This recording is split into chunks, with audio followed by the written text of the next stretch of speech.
El tiempo del misterio ha llegado. 2 nuevas citas nos esperan para cubrir toda la madrugada, el fin de semana, de esos temas que aquí nos gustan. Hasta las 4 tenemos, las 3 en las Islas Canarias para estar juntos y será un placer que nos acompañes. ¿Te gusta la música, Fernando? Muy chula. Fernando Jiménez López del Oso, ¿cómo estás? Buenas noches. Pues muy bien, caballero, encantado de estar de nuevo en tu programa. Y yo de que estés con nosotros otra vez. Biólogo, divulgador científico, escritor, ganador del premio Minotauro 2009. Estás metido en un proyecto que se llama Ocupacha, que ahora nos vas a contar. Y yo he de decirte que no he leído del todo todavía la obra, estoy en ella, pero estoy ahí pillado con Yeti. Una obra que editaste hace un poquito, ¿no? Hace unos cuantos meses. Bueno, esto salió hace 2 meses, poco más, ¿eh? La verdad es que es casi recién parida, podríamos decir, y sin embargo, pues bueno, la acogida y la carrera que estoy teniendo de momento está siendo bien buena. Ajá. Es curioso porque dice que vuelves con una novela llena de acción que nos hará reflexionar sobre nuestro futuro cada vez más incierto. Bueno, cuéntame antes del proyecto Ocupacha. ¿Qué es eso del proyecto Ocupacha? Bueno, el proyecto Ocupacha este es un viejo conocido. Yo lo descubrí hace unos 15 años, más o menos. Casi cuando íbamos a Egipto, ese primer viaje que hicimos por ahí. Pues prácticamente a la vuelta. Recuerdo que mi padre me presentó a... es verdad que me lo contaste, me acabo de recordarlo yo también, sí. Sí, me presentó a Salva Guinot, que era el director técnico del proyecto, que en aquel entonces estaba pues prácticamente empezando. Y hoy ha ido creciendo y el proyecto lo que es un grupo de espeleólogos, aventureros, y ya ha ido creciendo hasta dejarnos meternos a los escritores y a los biólogos, que lo que hace es que ayuda a científicos en sus investigaciones. Es decir, es gente que tiene una capacidad técnica en los lugares de difícil acceso, una capacidad técnica muy alta, y entonces lo que hacen es que consiguen que los arqueólogos o que los biólogos puedan llegar a lugares a los que físicamente no han podido acceder hasta ahora. En Perú pues son muchas las campañas que se han hecho ya varios años, y se han hecho investigaciones en la zona de Machu Picchu, en Cuelap, en Ollantaytambo, y siempre integrado desde un punto de vista académico. Bueno, aquí en España ahí la Universidad Jaume I de Castellón es la que les respalda, y allí en Perú o en Ecuador, donde se han hecho otras cosas, son las universidades de allí las que lo integran dentro de sus proyectos de investigación, ¿no? Entonces, como digamos la aventura al servicio de la ciencia. Que es curioso, hablando de esos lugares, cuántas cosas nos quedan todavía por conocer de la historia de la arqueología, ¿verdad? Cuántas cosas quedan todavía en países como Perú, has nombrado, México, Egipto, qué cantidad de cosas que pueden incluso transformar y cambiar la historia que conocemos. Sí, la verdad es que, fíjate, precisamente es una de las cosas con la novela que luego comentaremos, ¿no? Cómo sigue habiendo lugares en el mundo que desde un punto de vista biológico y de especies y de seres nuevos que nos están esperando, pues aún están tan presentes, ¿no? Yo creo que tendríamos que pensar, como tenemos todo el acceso a la información, ¿no? Con el internet ahora mismo, uno tiende a pensar que está todo ya hecho, ¿no? Es decir, que miras en Google Earth y todos los lugares están, pones Machu Picchu o pones Gizeh y te aparecen 800.000 entradas en las que todo parece que está muy muy claro, y sin embargo, caray, no sé qué ocurre, que no dejamos de tener noticias cada vez nuevas, revolucionarias, que ponen en duda todo lo anterior y que bueno, que van demostrándonos lo que todavía nos queda por ahí por aprender y descubrir. Este planeta nuestro todavía tiene muchas sorpresas que aportar, ¿verdad? Sí, yo creo que eso es un consuelo, A mí me gusta mucho esa idea, ¿no? De que ahora en un momento tan duro como el que estamos pasando, la crisis, las guerras, tanta historia, ¿no? Pues pensar que la magia aún pervive, que todavía nos está esperando, que aún se puede hoy hacer esos descubrimientos, yo creo que es un consuelo.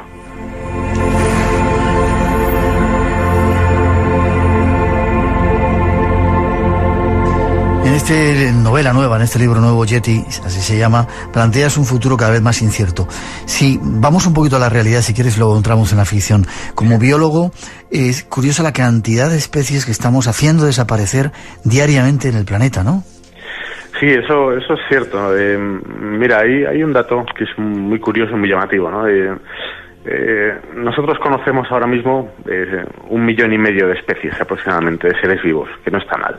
Y sin embargo, las estimaciones son que el planeta lo pone entre 10 y 30 millones de especies. ¿Qué me dices, Es decir, nos puede quedar 20 veces lo que conocemos, ¿no? Y lo que sabemos, desgraciadamente, es que muchas de estas especies están desapareciendo antes siquiera de que tengamos constancia de su existencia. decir, los lugares donde más riqueza hay, donde más especies hay, que son los bosques tropicales, toda la zona tropical, la zona ecuatorial, es la que está desapareciendo a una velocidad más vertiginosa. Entonces, bueno, estamos envueltos en un proceso que se llama la sexta extinción, que no es que lo diga yo, sino que esto desgraciadamente es una declaración de las Naciones Unidas, y sí, pues como bien decías, demasiadas especies de seres vivos están desapareciendo ahora y sin que las lleguemos a conocer. Quizá el ser humano sea la especie animal más, aunque seamos un poco racionales, más destructiva que ha habido a lo largo de toda la historia del planeta, ¿no? Sí, yo tenía un amigo que era, no sé si era astrónomo, siempre he tenido duda entre astrónomo y astrólogo, ¿no? Era de la rama científica pura y dura, ¿no? Y decía que el hombre se había convertido en una fuerza geológica. Yo creo que tenemos tanta capacidad de cambiar las cosas, que movilizamos tanta energía e intervenimos en tantos procesos, que tenemos una capacidad demasiado grande para afectar al planeta, ¿eh? Yo creo que entre que somos muchos y que nuestra capacidad es tan grande, estamos arrasándolo.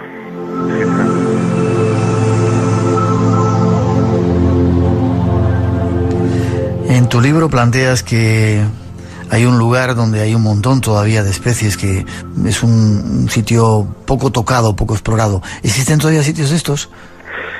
Pues como te decía antes, existen, afortunadamente. Sí, además muchos directamente no se han llegado a explorar, y otros se han dado expediciones, pero las expediciones, cuando uno las ve de cerca, bastante tienen con procesar lo que ocurre a pocos metros de su campamento, ¿no? Y más en lugares tan abruptos como estos. Entonces sí es verdad que quedan todavía lugares por explorar, por lo menos para los occidentales, ¿no? Luego sí que nos llegan ahí los mensajes, nos llegan las leyendas en algunas ocasiones de los pueblos indígenas que viven en esos lugares, y leyendas que en algunos casos es posible que sean simples mitos, sino que estén recogiendo sucesos reales, ¿no? Yo creo que a través de ese conocimiento ancestral de esos pueblos que viven allí, en esos lugares precisamente, es donde más nos podemos acercar con un primer contacto a lo que allí está sucediendo y a las especies que allí están habiendo. Y hablabas de que puede haber hasta 10 millones de especies y conocemos solamente 1,5 millones. Dentro de 10 a 30, vamos. Ya. Dentro de ellas puede haber mamíferos grandes, me refiero, seres parecidos a nosotros todavía por ahí desconocidos, como puede ser el Yeti, el Sasquatch, toda esa Bigfoot, toda esa gran cantidad de aparentes leyendas que hay en este planeta. Bueno, la pregunta es fácil y rápida. Miguel, la verdad es que la pregunta tiene miga. Tendremos que hacer un programa largo hablando sobre ella, ¿eh? La respuesta corta es que sí. La respuesta corta es que sí. ¿Ah, sí? Se siguen encontrando, se siguen encontrando grandes mamíferos. Por ejemplo, en lugares tan poco conocidos como Vietnam, donde ha habido una guerra hace no demasiadas décadas, aún ahí, en esos lugares, se siguen encontrando grandes mamíferos, grandes cérvidos nuevos para la ciencia.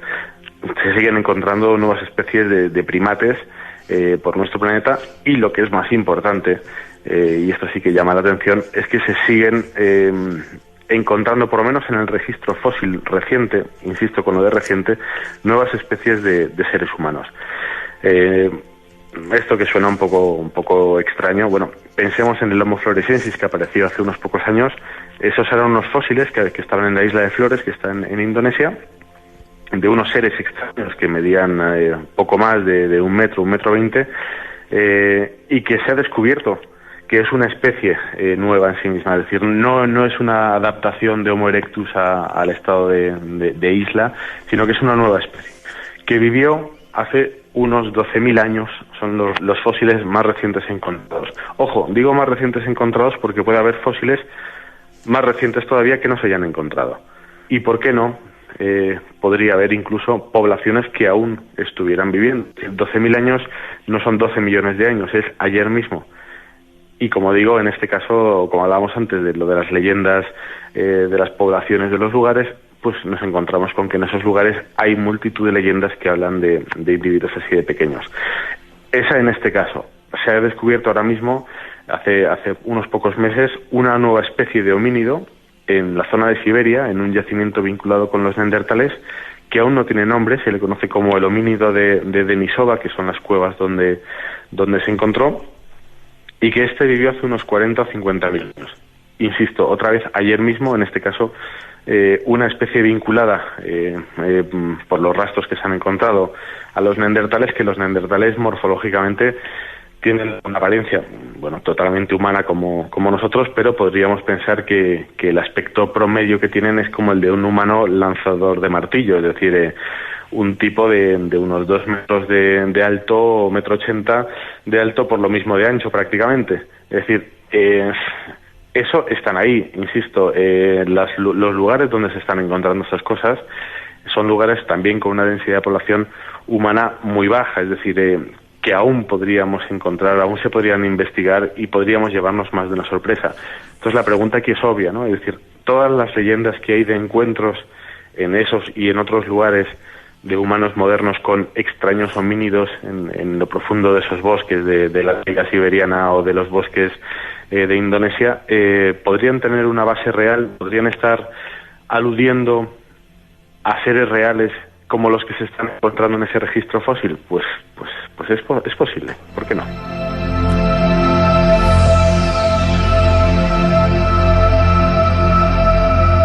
Tendremos que dedicar un programa para hablar de ello, ¿te parece, Fernando? Yo creo que merece la pena hacerlo un hueco. Sí. James Lovelock hablaba de Gaia y decía que el planeta era un ser vivo. ¿Tú como biólogo estás en esa onda también? ¿Hay mucha gente que participe de esta idea? Tú dices que no has leído la novela, pero a mí me parece que algo has leído, Miguel, porque o eso tienes o te sigue funcionando el sexto sentido tuyo de una forma fantástica. Tú sabes que yo tengo poderes. Sí, algo así. Pero lo digo porque precisamente esa es una de las reflexiones que suceden en el libro, ¿no? Ahí, en esta novela, uno de los temas que suceden es que un extraño virus empieza a manifestarse en Londres, empieza a extenderse un virus hemorrágico, y la doctora de estudios epidemiológicos que lo investiga piensa que el origen puede estar en Sumatra y va para allá, ¿no? Y una de las frases que tiene el protagonista cuando reflexiona sobre ese virus, dice, es curioso, ¿no? Porque este virus es el anticuerpo con el que la Tierra se defiende de nosotros, ¿no? Siendo nosotros los humanos un virus en sí mismos. Es decir, es como si existe o como si existiera realmente ese ser de Gaia, y ahora mismo anduviera relevándose o rebelándose, mejor dicho, contra nosotros.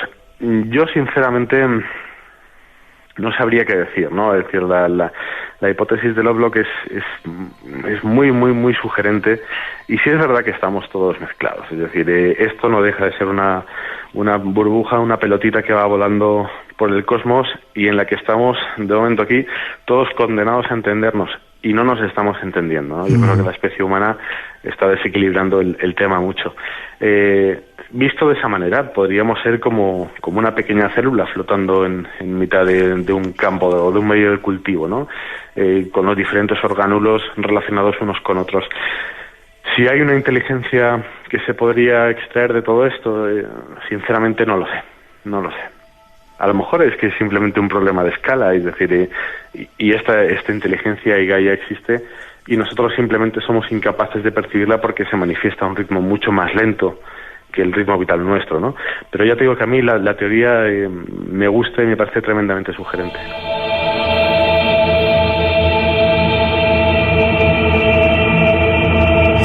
A veces cuando miras el comportamiento del ser humano con la propia naturaleza, nos mereceríamos que hubiera algo vivo que estuviera por encima de nosotros, que nos diera un toquecito. Cuando... No, nos lo va a dar, ¿eh? Sí, cuando alguien, por ejemplo, machaca los ríos, o el agua, que es la fuente principal de vida de este planeta, es que tiene poca inteligencia, ¿verdad? Y es algo que estamos haciendo constantemente. Cuando viajas por ahí ves cómo se trata al Nilo en Egipto, ¿no? O al Ganges en la India, o a los grandes ríos, el Amazonas, incluso los pequeños, echando toda la basura, te empiezas a plantear que el ser humano debe estar un poco mal de la cabeza, porque está machacando su propia, algo que necesita vitalmente para vivir. Bueno, igual que hacemos aquí, ¿eh? Ya. Que aquí decían del Támesis que servía como tinta, y creo que eso se hizo la prueba. Es decir, se rellenó una pluma con agua del Támesis hace unas cuantas décadas y se escribía. Pues sí, desgraciadamente parece que allá donde vayamos lo estropeamos. Y el tema de los ríos como arterias de la civilización y arterias de la vida es especialmente preocupante, ¿no? Tú que viajas tanto, ya sabrás que en esta última temporada el Amazonas se está secando y muchos pueblos ribereños tienen serios problemas. Sí. Y en este caso, gracias a la globalización de todo, estamos cambiando el clima, ¿no? Sobre todo en los países, o por culpa de los países ricos, y se manifiesta donde menos se lo merecen. Ya. Y el Nilo yo nunca lo había visto tan bajo como lo he visto este último año, que cuando hemos estado por allí. Algo absolutamente escandaloso y sorprendente.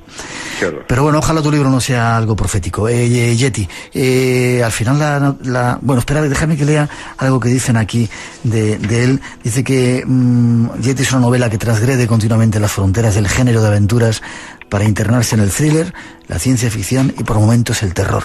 ¿Vamos a pasar miedo leyéndolo?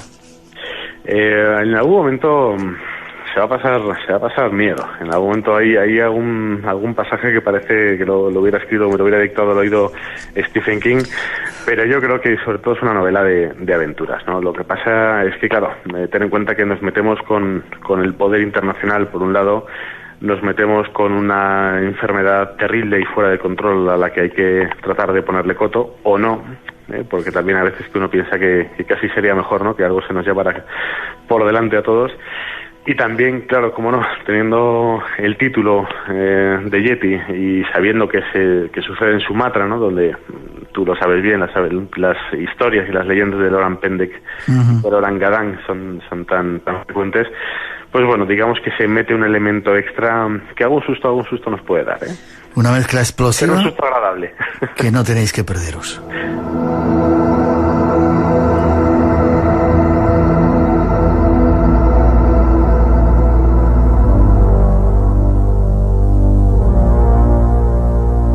Fernando, yo te doy la enhorabuena por este nuevo trabajo. Prometo acabar de leérmelo del todo y sobre todo seguir disfrutando con él, con esa mezcla entre misterio, Yeti, del cual hablaremos en otro momento desde el punto de vista más científico como biólogo, ese bichito pequeño que puede acabar con el ser humano, las aventuras, una mezcla perfecta.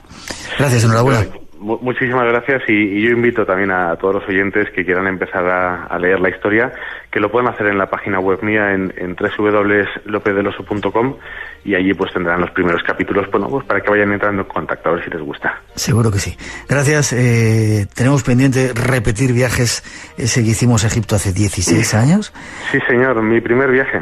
Sí, pues tenemos todavía que hacer unos cuantos y yo me apunto a ese proyecto Ucupacha para seguir por lo menos asistiendo al descubrimiento de un montón de cosas nuevas que pueden cambiar esta historia de la civilización que hemos contado tan mal. Pues descuida que en cuanto se vayan produciendo tú serás de los primeros en saberlo. Gracias, fuerte abrazo, estamos en contacto. Muy bien, un abrazo, Miguel. Hasta pronto, Fernando. Hasta luego.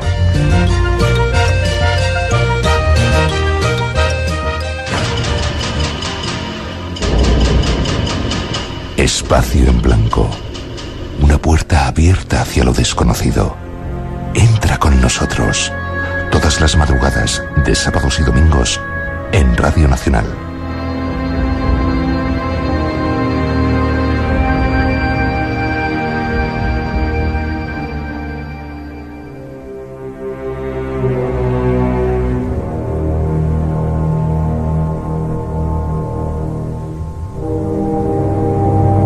Y seguimos adelante. No hace mucho nos visitó un experto en el mundo de las brujas.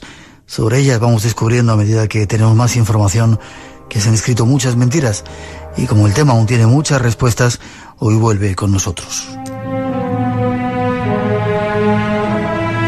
El mundo de las brujas nos espera tras esa introducción y Ángel Gari es nuestro invitado.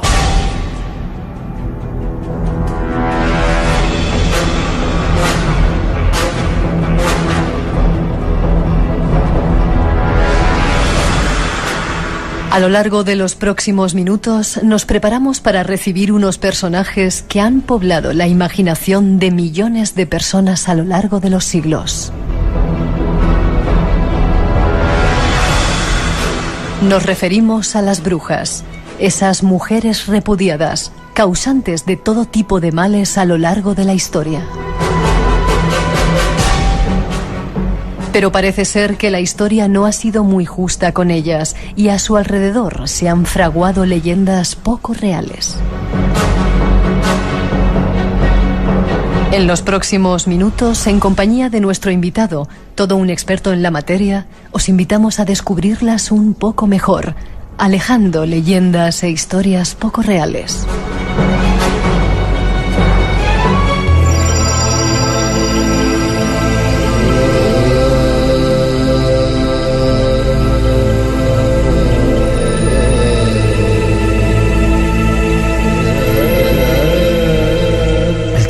brujería es algo que desde siempre nos interesa mucho en este programa.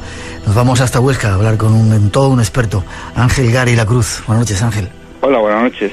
Un placer que estés con nosotros, Ángel. Igualmente. Doctor en Historia y director de un museo de creencias, eres. Sí, y religiosidad popular del Pirineo Central. Del Pirineo Central. Luego me vas a contar algo de ello, ¿te parece? Sí, vale. Porque vamos a tener una cita pendiente ahí. ¿Por qué te interesó a ti, como doctor en Historia, esto de la brujería? Bueno, me interesó porque, a ver, en principio me plantearon como temas de investigación asuntos que no me interesaban ni lo más mínimo, como la producción del trigo en el tercer cuarto del siglo XVIII en el norte de la provincia de Huesca. Ajá. Y yo quería un tema, me interesaba, yo dudaba que me lo aceptaran en aquellos años. Sí. Bueno, finalmente me lo aceptaran y bueno, me ha permitido el tema de la brujería, pues abordar en lo que es la brujería en sí, pero también comprender a través de las manifestaciones de la brujería, de las persecuciones y demás, me ha permitido comprender otras muchas dimensiones de la historia. Entonces, tanto la documentación histórica como el trabajo de campo que he realizado sobre este tema, para mí ha sido extremadamente enriquecedor y he tenido que cambiar varias veces de opinión. Sí. De opinión acerca pues de las brujas, de los tribunales, de tantas cosas, ¿no? Qué poco sabemos o la historia ha demostrado acerca de este tema, ¿verdad, Ángel? Poco, y en el momento actual desde algunos sectores se está distorsionando mucho, puesto que desde sectores radicales feministas se apoyan en unas hipótesis que no tienen fundamento real histórico. Uh-huh. No digo que hoy, como otras cuestiones, no se hayan podido crear o recrear determinadas líneas en nuestro tiempo, pero desde luego no tienen fundamento histórico en el tiempo que denominamos de las brujas. Ya. Vamos a ir tratando de averiguar unas cuantas brujitas que había por ahí por Aragón, pero dime qué es la brujería. Tendrás que volver a repetírmelo varias veces. Bueno, ¿cuándo surge y qué es la brujería? A ver, primero voy a dar la definición antropológica, porque es la que pienso que clarifica más el concepto, y luego vemos eso cómo se contextualiza históricamente. Antropológicamente se considera bruja la persona que se cree capaz o se la considera capaz de una agresión mágica.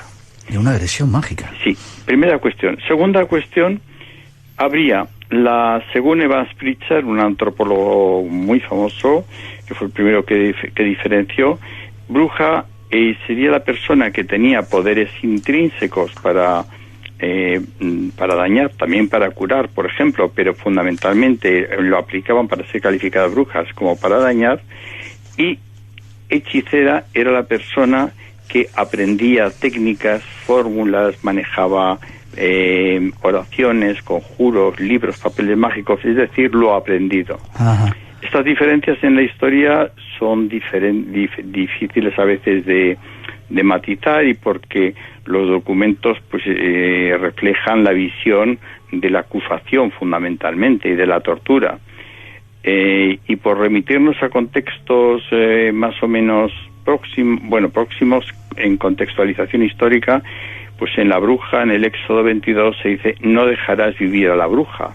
Es decir, que en el contexto bíblico ya estaba eso. El concepto de bruja también aparece, o de hechicera aparece, en el mundo grecolatino, y luego se va configurando a lo largo de la historia con diferentes matizaciones y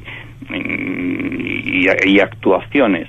Porque, por ejemplo, a las brujas se les acusaba de producir envenenamientos, y eso luego podemos hablar del origen de ese tipo de cuestiones. También de causar la posesión demoníaca, de provocar daños, enfermedades y plagas en las personas y en los campos, Y también, por supuesto, el tema de los aquelarres, aunque los aquelarres, dentro de las muchísimas acusaciones que hubo, fueron menores. Y aquí, como introducción, quiero comentar que el Pirineo y el Pirineo Central, en el tema del aquelarre, cobra una importancia excepcional. Las dos primeras acusaciones que se realizan en España por supuesta participación en conventículos se producen una en Pont de Suert, es decir, justo en la frontera entre Cataluña y Aragón, y allí es acusada Valentina Warner por participación en conventículos, pero es denunciada a la justicia ordinaria. Y cerca de Jaca, en Cenarbe, es acusada poco tiempo después, 1498, la Narbona, por participar también y acudir a las landas du Buc. Estos dos procesos tienen una importancia muy considerable porque se encuentran en el ámbito del Pirineo Central y las brujas decía que volaban a lugares de la vertiente francesa. Y uno de ellos, el de las landas du Buc, es el primer lugar relacionado con el macho cabrío y con reuniones de brujas en las creencias de toda la cordillera pirenaica. Eso está al norte de Bielsa, de la frontera por Bielsa, está en la Nemesan, y la primera referencia documentada a eso es de 1232 y está muy próxima a la creación del Tribunal de la Inquisición en Toulouse y la persecución de la herejía, y también en esta zona aparecen los primeros manuales de inquisidores, el de Bernard de Guy en el área de Midi-Pyrénées y en la zona de Aragón y Cataluña del inquisidor Eymeric. ¿Cómo se nota que controlas, Ángel? Una misma pausa para la música y espera que volvemos.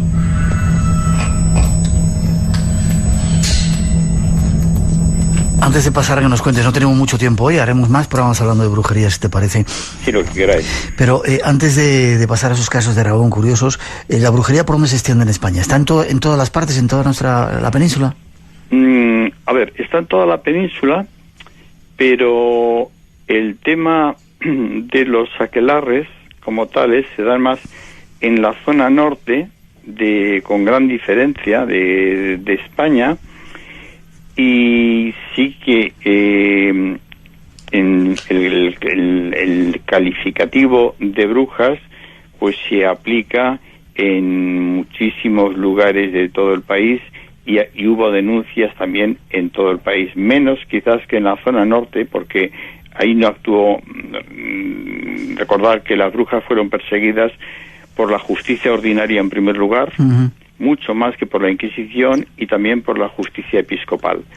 Entonces, esto no está investigado de forma homogénea en todas partes, pero, por ejemplo, hay de bastantes sitios los estudios que hizo Cirac o Blázquez o tantos otros, o María Jesús Torquemada en la zona de Andalucía, y ahí salen, y luego están también las brujas cervantinas, como la Camacha, la Cañizares, que también están en el contexto de la brujería. Incluso la tradición oral, que eso nos llevaría más lejos, también hay constancia y vínculos pues de incluso de las brujas de Aragón con la zona de Sevilla.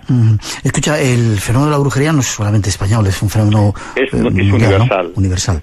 Es universal, tiene características propias que antropológicamente habría que matizar y históricamente y así, pero a mi juicio es universal, y entonces en Europa pues ha tenido características más unificadas, porque bueno, pues todo el ámbito de las relaciones de los estados y de los sistemas religiosos pues ha condicionado mucho las manifestaciones y los estereotipos que han llegado hasta nosotros. Y dime otra cosa, las brujas ¿cuántas fueron ajusticiadas en España? Es una pregunta que siempre nos han hecho antes de pasar a preguntarte si tiene que ver con el género femenino y una venganza. La cuantificación no está hecha. Voy a citar simplemente 3 tipos de datos para hacernos una idea. Para perseguir las brujas de forma intensiva, aquí en Aragón se promulgaron desaforamientos, es decir, privar de los derechos forales para perseguir a las brujas sin defensa, digamos. Entonces, de esto se promulgaron 38 en 24 lugares, para hacernos una idea. Y de eso solamente se conserva información de algunos casos, pero solamente en una zona de la Alta Ribagorza, en 1593, en 15 días se ejecutaron 22 brujas. ¿En 15 días? Sí. Esto nos da idea de cuál pudo ser la magnitud de las persecuciones. Paralelamente quiero decir que aparte de los tribunales hubo casos de ejecución por el propio pueblo de brujas, tanto en la época que estamos hablando de las persecuciones como a finales del siglo XIX. Ya. Y finalmente quiero decir que, y esta es una de las cuestiones que tuve que modificar en mi postura personal, la Inquisición pues juzgó bastante benevolentemente a las brujas, y las persecuciones, las condenas a muerte, pues aquí en Aragón fueron unas 14, y la última sentencia aquí en Aragón a muerte fue tan pronto como en 1537. En Cataluña fue 1548 y le costó el cargo al inquisidor Sarmiento, porque no había contado con la Suprema de Madrid, y el inquisidor de la Suprema Vaca lo cesó por haber condenado a muerte a brujas. Y la última condena a muerte de la Inquisición española por brujería fueron los procesos del auto de fe de Logroño de 1610-1611. Otra pregunta. Dicen que el hecho de... Bueno, antes era cómo las mataban, cómo era la condena a muerte. Bueno, a ver, ¿las quemaban vivas o...? Había...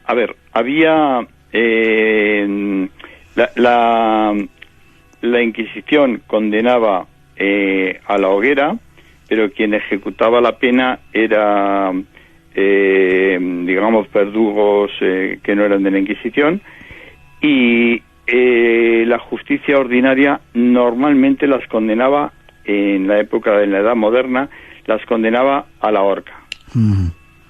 Vale. Esta era la forma. Y luego hubo otras personas, tanto brujas como no brujas, que murieron en las cárceles. Es decir, tanto en la justicia ordinaria como en la Inquisición, hubo bastantes de los acusados que murieron mientras permanecieron en las cárceles.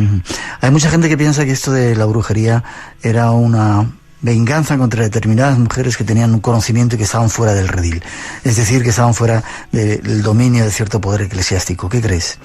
A ver, aquí hay dos cosas. El fenómeno de la brujería, como he dicho, va más allá que la persecución de los tribunales, y para eso pongo un ejemplo y contesto a continuación. Yo en mi trabajo de campo, desde finales del 19 aquí, he localizado 405 personas que, según la voz popular, como dirían voz y fama pública, eran brujas. La mayor parte de ellas se vivieron a finales del 19 y principios del 20. Y la mayoría de ellas no habían ejercido.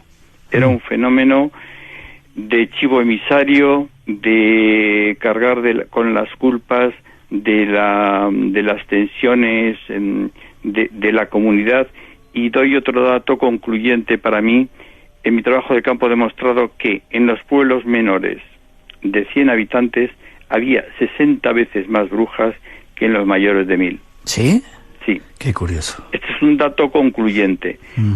Quiero decir que algunas tenían conocimientos, eso parece claro, puesto que, por ejemplo, las brujas de Aquelarre manejaban sustancias que modificaban los estados de conciencia, como la bufotenina o determinadas plantas, y el manejo de eso requería conocimientos, diríamos, especializados y con cierto rigor, porque si se pasaban en la dosis el vuelo era definitivo. Ya.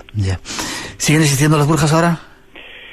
¿Se ha hablado siglo XX? A ver, hoy en el medio urbano nos encontraríamos con personas que creen que los maleficios funcionan, todo eso. Eso en cuanto a la sociedad normal. Yo he conocido casos que lo atribuyen, otra cosa es la explicación más racional. Y luego está pues el movimiento de la brujería wicca, que se llaman brujas, y a mi juicio no entiendo el porqué, porque se podrían llamar simplemente magas o sabias, pero teniendo la connotación negativa de la historia, eso no se puede negar. Es vincularse a una noción que esto nos llevaría a un debate largo, negativa, que considero que es que en el momento actual, para ese tipo de brujería que estamos hablando, que se llaman ellas brujas, se tendrían que llamar de otra manera. Pero sí que existe, es mucho más limitado, y hay que pensar que, por ejemplo, en el momento actual, los supuestos casos de posesión que se han dado en los últimos años, se han dado más en el medio urbano o pueblos grandes que en las poblaciones rurales, al contrario de lo que ocurría antes.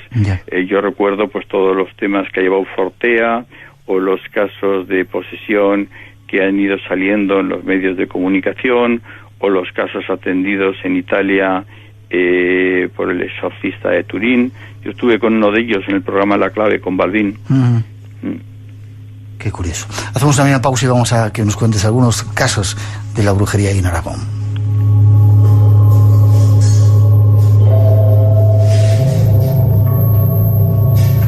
Pocos minutos nos quedan, Ángel, desgraciadamente, pero tú has estudiado mucho casos de la brujería en Aragón. ¿Cuáles destacarías por su importancia? En Aragón yo destacaría como los casos, el caso más importante y de mayores repercusiones de la historia de la brujería en Aragón es la posesión demoníaca del Valle de Tena, que ha sido una de las más importantes de Europa, que se desarrolló entre 1637 y 1643, y por esto hubo 62 mujeres supuestamente posesas durante 5 años en 2 pequeños pueblos. Pero hay un escritor de la época, una especie de periodista, que hablaba de que Pedro de Arruebo había endemoniado a más de 1.600 personas. Por situar un poco la importancia del fenómeno, el rey Felipe IV ordenó subir al inquisidor general de Aragón, Bartolomé Guijarro y Carrillo, al Valle de Tena para investigar los acontecimientos, y el inquisidor, al cabo de 2 meses, murió. La correspondencia secreta de la Inquisición dicen como de posible muerte por hechizo de Pedro de Arruebo, puesto que tenía la mente lúcida, la mirada clara y la orina limpia.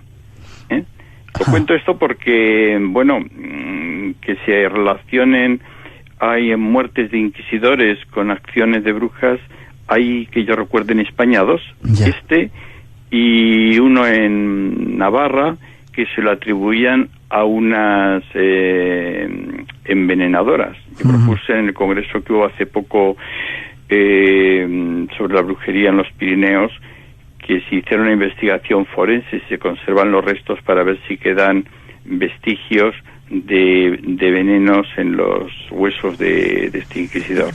Bueno, entonces en el Valle de Tena, volviendo al tema, ahí se dieron fenómenos supuestamente paranormales en un volumen relativamente amplio.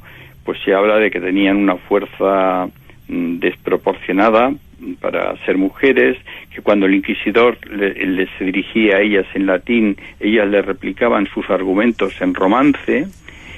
Se habla de fenómenos de aportes de objetos que pasaban de una casa a otra, o se habla, por ejemplo, de manifestaciones de sacrofobia ante objetos o personas sagradas, es decir, todos los requisitos que las autoridades eclesiásticas exigían para que esto fuera valorado como una posesión real.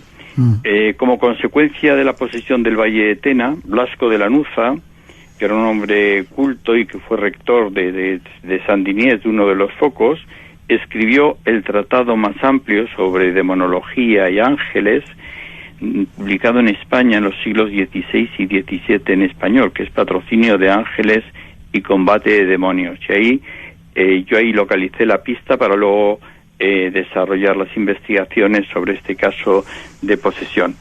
Y a mi juicio la posesión, esto nos daría para hablar mucho, después de analizar todos los hechos, mi conclusión es que tanto por los síntomas, por la evolución de los hechos y por las circunstancias psicosociales y por los protagonistas que actuaron como desencadenantes, que fueron Pedro de Arruebo, que era un hombre inteligente, astuto, audaz, un terrateniente y con gran éxito con las mujeres, que se contraponía a una figura también de una gran personalidad y obsesionado por lo demoníaco, que era Blasco de Lanuza. Estos dos actuaron como factores desencadenantes.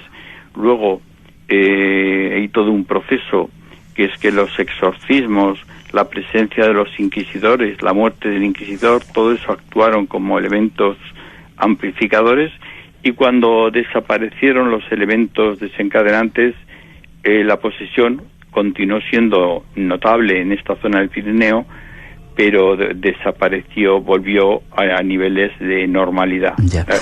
El fenómeno epidémico desapareció. Tendremos que hablar algo largo y tendido sobre el asunto. Para terminar, Ángel, ¿crees en ellas? ¿Crees que tenían poder las brujas?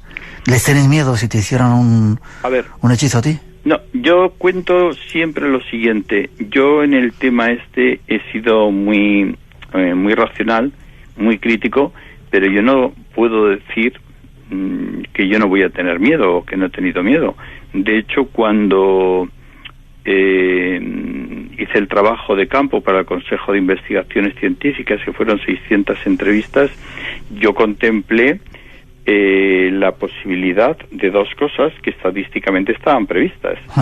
Que después de hablar de brujas, por lo menos 2 personas morirían, porque eran muchas de ellas mayores, se hablaba en invierno, se hablaba en momentos en que pues la gente podía tener gripes o cosas, y tal cual estaba calculado se produjo.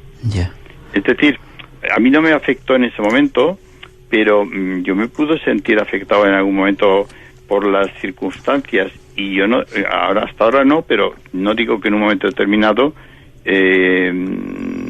bueno, pues digamos, el análisis racional no siempre controla la parte emocional, ¿no? Un segundito y damos una dirección para ese museo que queremos visitar.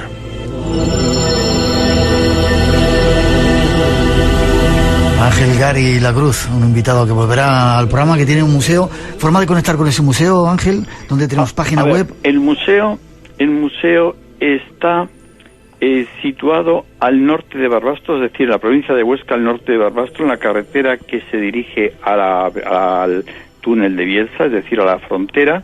Queda en el kilómetro 32. No tiene pérdida, porque la gente que vaya por esa carretera, en el pueblo de Avizanda hay una torre del siglo XI, una torre medieval excelente que domina todo el horizonte, y al lado, en la antigua abadía, es donde está el Museo de Creencias y Religiosidad del Pirineo Central.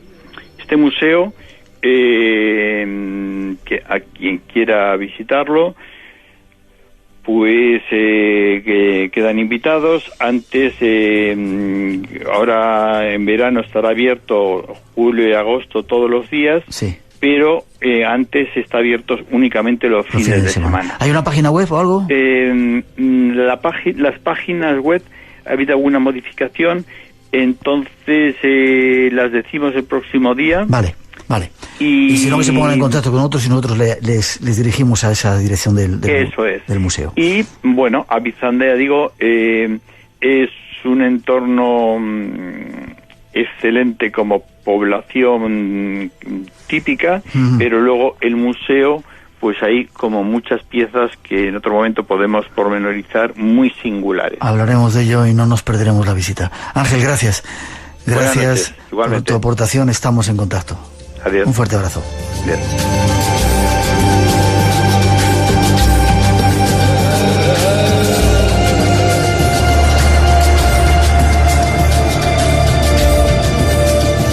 Hola, soy James Redfield. Un saludo para Espacio en Blanco. Espacio en Blanco. Mucho más de lo que puedas imaginar. Con Miguel Blanco.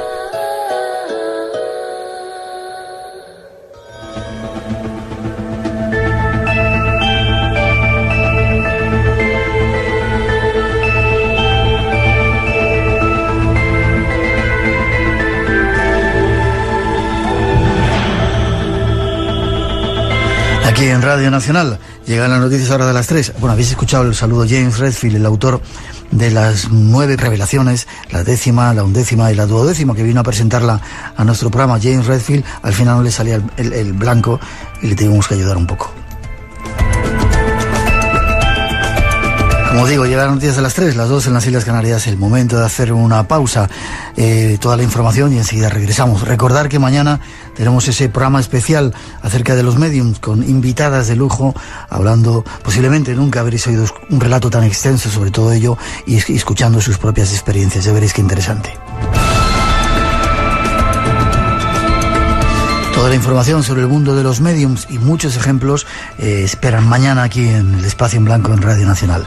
Y más tras las noticias, Vicente Romero nos contará alguna de sus experiencias con el miedo y seguiremos con algunos consejos. Consejos prácticos de algo que nos habéis pedido, la geobiología, algo que nos puede ayudar en nuestra vida. Las noticias y enseguida regresamos. No os vayáis, estamos en el Espacio en Blanco aquí en Radio Nacional.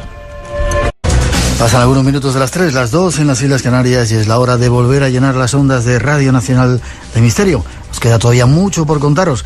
Recordar mañana esa cita con los mediums. Seguramente no habéis escuchado un programa como el que os vamos a ofrecer con todos los datos y con 4 testimonios de personas implicadas en ese mundo. Para no perderlo y disfrutarlo. Y ahora vamos a saludar a nuestro compañero, un periodista de pro. Ha viajado por los 5 continentes y nos deleita con sus reportajes en Informe Semanal. Él también ha tenido encuentros con el misterio. Mirad lo que nos contaba Vicente Romero y después no os olvidéis de que vamos a hablar de geobiología.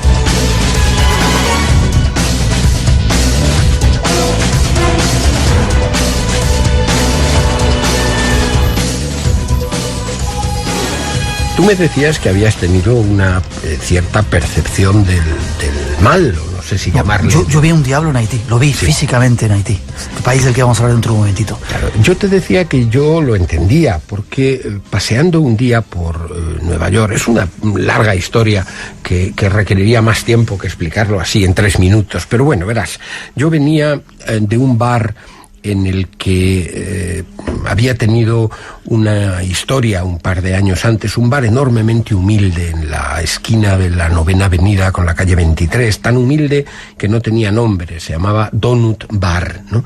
Y lo habían cerrado y yo iba disgustado por ese cierre, caminando por la calle 23, cuando de repente sentí una profunda inquietud, algo que he sentido solo cuando he estado metido en una guerra, en un tiroteo, en una situación de extremo peligro, donde siempre me pregunto a mí mismo qué demonios estoy haciendo yo aquí y por dónde puedo salir de aquí.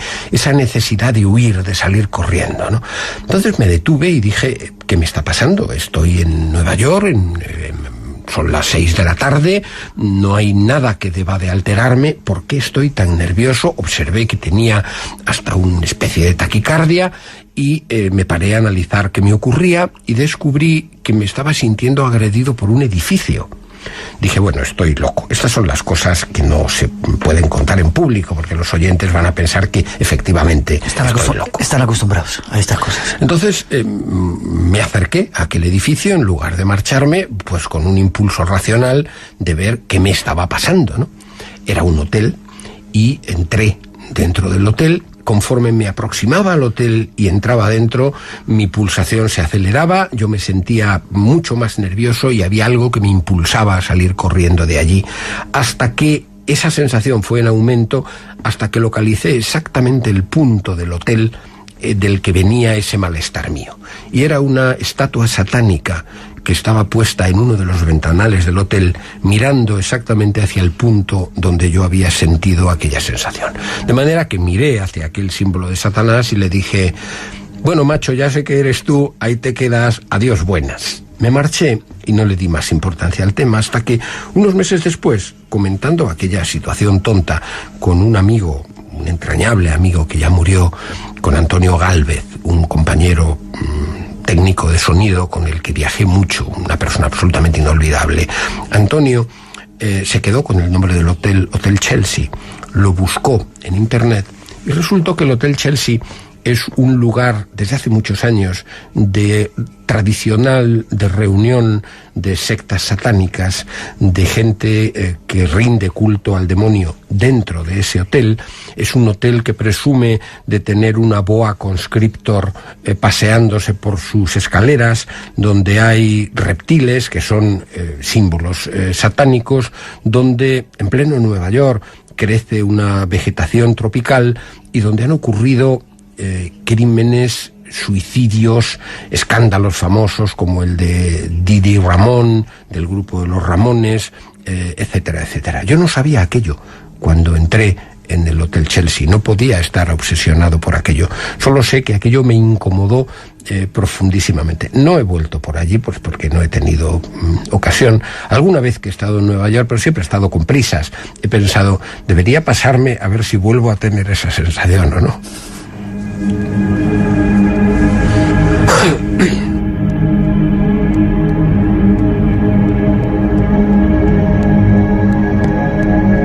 Vamos, si te parece, a otra parte del mundo que también has visitado. En tu página web he visto que hay un reportaje, ese no lo he visto yo.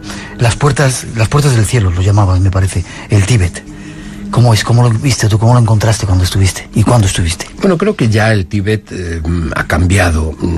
Iba a decir gracias a, por culpa de la invasión china, que está tratando de anular todas las señas de identidad tibetanas. A nadie se le oculta que aquella sociedad teocrática tibetana tenía que cambiar. El propio Dalai Lama lo ha reconocido así muchísimas veces, pero no hay ninguna razón para que toda aquella vieja, antigua, ancestral cultura tenga que ser arrasada por la ocupación china, ¿no? Yo creo que el Tíbet tiene una serie de lugares mágicos, ¿no? Empezando por el propio Potala, pero luego por todos los monasterios, porque recorrimos el Tíbet entero en coche, y amparados por una fotografía en la que aparecíamos el Dalai Lama y yo, cogidos de la mano, se nos abrieron las puertas de absolutamente todos aquellos monasterios, y efectivamente es uno de los lugares mágicos del mundo. Espirituales, como dicen, con esa aura de pedazo de cielo en la tierra. Sí, yo en Tíbet, hice un largo recorrido y siempre bajo la vigilancia de un guía chino que tratábamos de burlar y lo conseguíamos de vez en cuando, etcétera. Pero efectivamente con ese aura. Pero ya que dices aura, donde tuve la experiencia de que alguien me parase en la calle para hablarme de mi aura, no fue en Tíbet, fue al lado, fue en Nepal, en Katmandú, donde un día iba yo a ¿Esa es la historia del anillo? Esa es la historia que tú querías que contara del anillo, claro, efectivamente, claro, ¿no? Donde una tarde yo iba a alquilar una avioneta para filmar la cordillera del Himalaya desde el aire, y iba con prisa. Y de repente me paró un viejo monje que solo hablaba tibetano e iba acompañado por su discípulo. El discípulo me paró, me dijo en inglés: perdone usted, pero el maestro quiere hablar con usted. Yo le dije: lo siento mucho, pero tengo mucha prisa, será otro día. Y me dijo: no, es que el maestro dice que ha observado algunas cosas en su aura de las que quiere hablarle. Aquello me interesó. Entonces nos sentamos en el suelo y miraba por encima de mi cabeza, miraba el aura, me hablaba de los colores del aura y me hablaba de lo que significaba cada uno de esos colores. Me dijo los problemas que me preocupaban, las cosas que me angustiaran, aceptó absolutamente en todo. Me dio una serie de consejos y cuando nos despedimos me dijo que teníamos que cambiar regalos. Yo pensé, bueno, ahora viene el sablazo por la consulta no deseada que le he hecho a este hombre, ¿no? No, él me regaló un anillo que conservo, un anillo de bronce con unas pequeñas ilustraciones de plata y una piedra pequeñita, pintada de rojo con unos puntos negros. Me pidió que yo le regalase algo que fuese mío. No valía dinero. Yo le regalé un llavero, sin valor ninguno, pero que era mío. Bueno, allí quedó. Él me dijo que si yo me ponía aquel anillo y en el dedo anular y ponía la piedra en un cruce determinado de las líneas de mi mano que me indicó y apretaba la piedra con el dedo en el que llevara el anillo y concentraba durante unos minutos mi pensamiento, mi deseo, podría conseguir aquello que yo deseara realmente, ¿no? Me dijo que no podía ni vender, ni prestar, ni regalar el anillo aquel, ¿no? Efectivamente, yo guardé ese anillo con el mayor respeto. Solamente lo he usado una vez en mi vida, no voy a decir cuándo. Funcionó. ¿Y te funcionó? Pero lo bonito es que verás, un tiempo después vino a mi casa un delegado de la UNESCO, un hombre llamado Asdrúbal Salsamendi, que vive ahora en Madrid, que ha trabajado para la UNESCO durante muchos años, y este hombre es zahorí. Vino con un péndulo y me dijo que el péndulo aquel podía detectar las fuentes de energía, me explicó toda la teoría del péndulo y me pidió que pusiera encima de una mesa una larga fila de objetos y que él me calificaría cada uno de esos objetos con el péndulo, ¿no? Yo puse pues una serie de tonterías, de figuras, de objetos, de tal, y entre ellos, camuflados, el anillo y la piedra que me había dado aquel lama, ¿no? El péndulo pues se movía mínimamente al pasar sobre cada uno de los objetos hasta que llegó al anillo, y al quedarse encima del anillo el péndulo se disparó como si fuera un ventilador. Entonces mi amigo Asdrúbal me dijo: ¿esto qué es, Vicente? Es una batería de energía positiva. Yo le dije: sigue con los demás objetos y luego te lo explico, ¿no? Y efectivamente siguió hasta que pasó por encima de aquella piedra y otra vez el péndulo volvió a dispararse, ¿no? Después le conté lo que era la historia y estuvimos charlando y riéndonos un rato. No sé si fueron dos casualidades o si de alguna manera yo induje aquello, no lo sé, ni lo puedo explicar, pero puedo decir que lo he visto. 2 citas cada semana, de 2 a 4 de la madrugada. 1 hora antes en Canarias, los sábados y domingos. Espacio en Blanco. En Radio Nacional de España, con Miguel Blanco.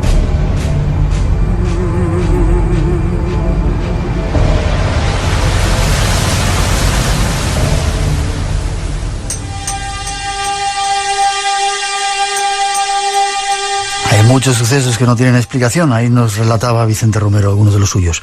Además, en los próximos minutos vamos a recibir a 2 invitados expertos en el mundo de la geobiología.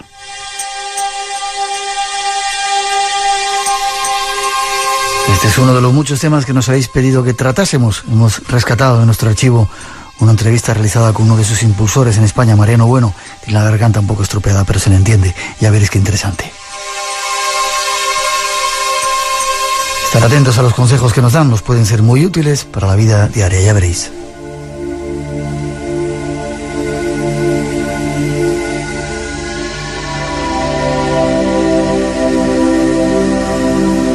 Dicen que están en todas partes, rodeando toda nuestra vida.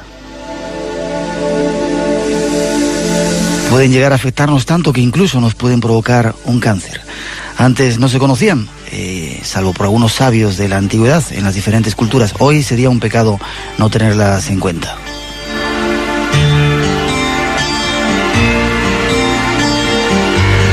Hasta tal punto son importantes que se ha creado una moderna ciencia que estudia las energías y las influencias en el ser humano.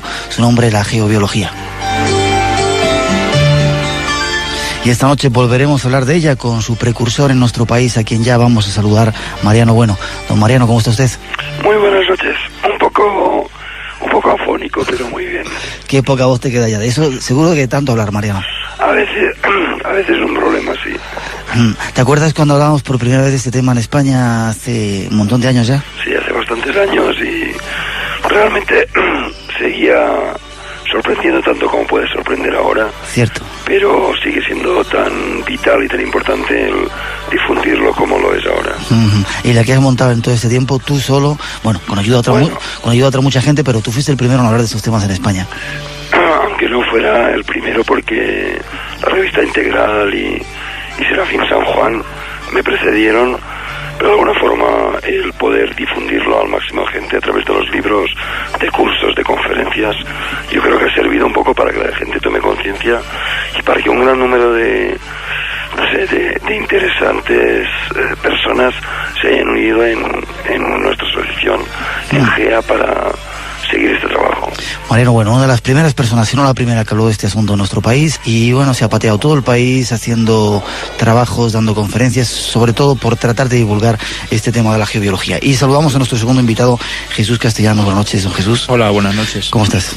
Pues bien, básicamente bien. Bienvenido al programa, gracias por estar aquí, porque comentabas que te acuestas a horas normales y decentes. Sí, yo trato de añadir hábitos sanos a mi vida, entonces normalmente no es mi hora. Yo por eso te lo agradezco que estés aquí a estas horas. Vale. Él es profesor de tecnología. De tecnología, sí. En un instituto cerca de Madrid. Mariano. Sí, sigo aquí. En cualquier momento que quieras dejamos de hablar, porque no quiero forzarte mucho con esa garganta que tienes, ¿vale? No, de momento ya sabes que hablar me gusta y compartir también, y haremos un esfuerzo. Lo siento por los que nos están escuchando, porque oyen interferencias en mi voz. Yo estoy contento de volver a reencontrarte de nuevo y de conocer a Jesús Castellano, que si me permites voy a hablar tres minutitos con él. Tenemos toda la mesa, parte de la mesa de nuestro estudio llena de aparatos. Luego Jesús nos va a contar lo que es. Hay un gausómetro, un aparato para medir radioactividad. Sí. ¿Qué más tenemos por aquí? Bueno, el gausímetro mide campos electromagnéticos. Tengo un medidor también de campo eléctrico simplemente. El contador Geiger mide la radioactividad, mide básicamente radioactividad gamma. Entonces, en cualquier sitio donde nos movamos hay radioactividad gamma. De hecho, hemos estado midiendo por aquí antes y bueno, pues hay una radioactividad típica de Madrid, ¿no? No hay mucho más problema. Esto en cuanto a los aparatos de tipo tecnológico. Luego tienes varillas que a lo largo del programa vamos a ir comentándolos para que sirve cada una de ellas. ¿Te acuerdas, Mariano, cuando hacíamos esos experimentos con las varillas? Exactamente, y explicábamos por radio cómo fabricárselas y cómo utilizarlas, y mucha gente luego nos llamaba para contarnos sus experiencias. Aquel año yo creo que se acabaron las perchas, porque habías dicho que servían las perchas, se terminaron todas las perchas que había para fabricar varillas. Qué curioso. Jesús, ¿tú por qué te metiste en estos temas? Me comentabas que por causa de tu hijo. Sí, bueno, tengo un hijo y nació, al poco tiempo de nacer empezó a tener unos problemas de eczemas extendidos en toda la piel. Y bueno, la medicina oficial lo único que nos proponía era cremas de cortisona, pastillas antihistamínicos y tal. Claro, para un bebé de 3 semanas, que es cuando empezamos a tener problemas, nos pareció un poco fuerte.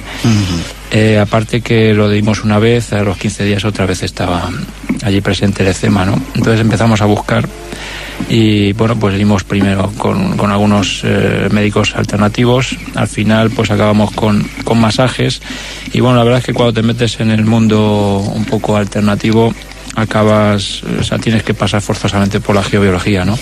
En el momento que yo oí hablar de la geobiología, hice llamar a un prospector que vino de Barcelona y bueno, pues estuvo midiendo la casa, nos permitió colocar en buena posición la cama. Curiosamente, nuestro peque había dormido muy mal siempre, se despertaba mucho por las noches y tal. Con los masajes mejoró, pero definitivamente también acabó mejorando. Ahora mismo duerme toda la noche perfectamente desde que cambiasteis la cama de sitio. Cambiamos la cama de sitio.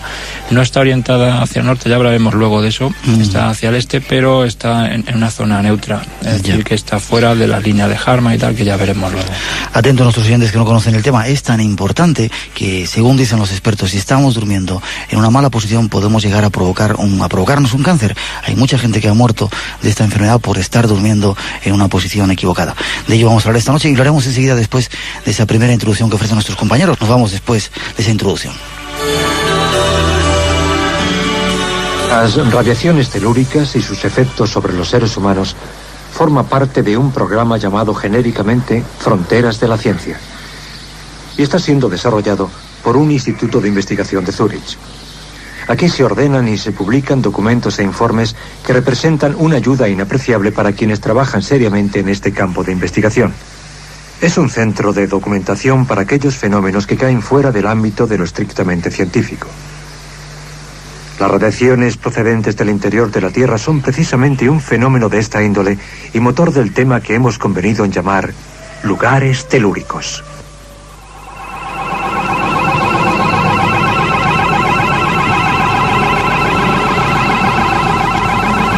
Casi todos los procesos que se originan en la naturaleza, tanto en el cosmos como en nuestro propio planeta, se producen bajo la influencia de fuerzas electromagnéticas.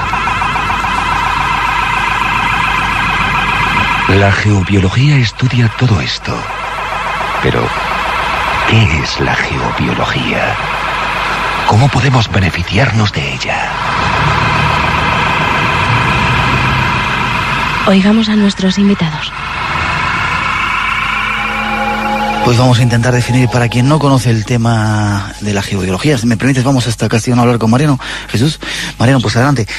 Primero decir, yo creo que fuimos los primeros en hablar de este asunto, ¿verdad? En la radio, por lo menos, Mariano. En la radio, sí, de los primeros en abordarlo con profundidad y de alguna forma incluso con testigos directos de, pues como ahora nos ha comentado Jesús, de su propia experiencia.